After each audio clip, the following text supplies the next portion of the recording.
Election commission पर समय समय पर उंगलियां उठाई हैं, और चाहे वो प्रधानी का चुनाव हो, विधानसभा का चुनाव हो, लोकसभा का चुनाव हो या अन्य चुनाव हो, ये इलेक्शन कमीशन की जिम्मेदारी बनती है कि निष्पक्ष चुनाव हो।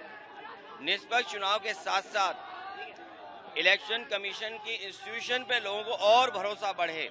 इधर जो हम लोग देखते हैं कि इलेक्शन कमीशन के जो फैसले हैं, इलेक्शन कमीशन का जो काम करने का तरीका है, उससे लोग संतुष्ट नहीं हैं, अविश्वास पैदा हुआ है।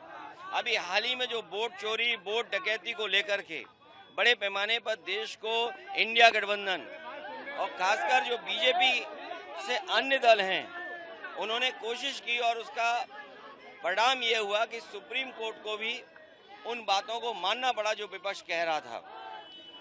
इलेक्शन कमीशन पे कई बार उंगली उठी है, और यूपी के चुनाव में तो न जाने कितनी बार उंगली उठी है। ये तो पहला फेज था कि जहां हम अपना वोट बचा सकते हैं, अपनी वोटर लिस्ट में शामिल कर सकते हैं, ये पहला चरण है।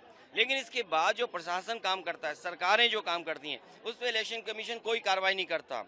मुझे याद है कि जिस समय उंगली उठाई थी इलेक्शन कमीशन पर, तो 18,000 वोटों का जो डिलीट किया गया था, उनकी जानकारी इलेक्शन कमीशन को दी, एफिडेविट के साथ दी। लेकिन अभी तक इलेक्शन कमीशन ने एक भी अधिकारी के खिलाफ कार्रवाई नहीं की। अगर एक भी इलेक्शन कमीशन के खिलाफ कार्रवाई हो जाए, मतलब अधिकारी के खिलाफ इलेक्शन कमीशन कर दे कार्रवाई, तो मैं समझता हूं कहीं भी वोट चोरी, वोट डकैती या इस तरह की लूट नहीं होगी।